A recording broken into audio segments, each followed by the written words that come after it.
આવનાર વર્ષ સૌરાષ્ટ્ર સહિત ગુજરાતમાં કેરી પ્રેમીઓ માટે થોડી રાહ જોવાની સ્થિતિ સર્જાઈ શકે છે. ક્લાઇમેટ ચેન્જ અને ગ્લોબલ વોર્મિંગની અસરને કારણે કેરીનો પાક મોડો આવવાની શક્યતા વ્યક્ત કરવામાં આવી રહી છે, જેના કારણે ખેડૂતો અને વેપારીઓ બંનેમાં ચિંતા જોવા મળી રહી છે.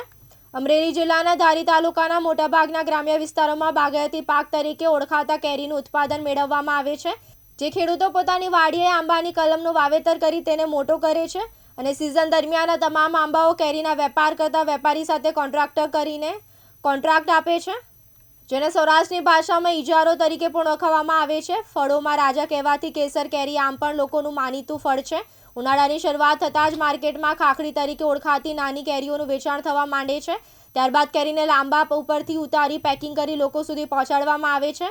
પરંતુ આ વર્ષે ગ્લોબલ વોર્મિંગ તેમજ વાતાવરણની પ્રતિકૂળ અસરને લઈને કેરીનો પાક મોડો આવવાની સંભાવનાઓ જણાઈ રહી છે. સૌરાષ્ટ્રની કેરીનો ઠેઠ વિદેશ સુધી વેપાર કરવામાં આવે છે. ખાસ કરીને ધારી તાલુકાના ધારંગડી, જર, મોરઝર, કણેશ, વાઘોડી, હુડલી સહિતના ગામોમાં તમામ ખેડૂતો બાગાયતી પાક પર નિર્ભર છે. પરંતુ ક્લાઇમેટ ચેન્જને લઈને આ વર્ષે ફળોના રાજા કહેવાતી કેરી મોડી આવશે.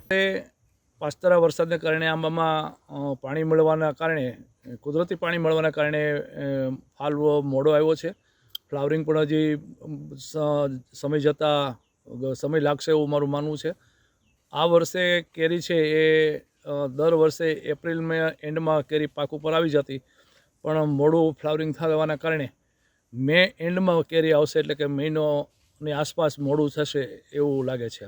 સંજય વાડા, દિવ્યાંગ ન્યૂઝ, ધારી, અમરેલી.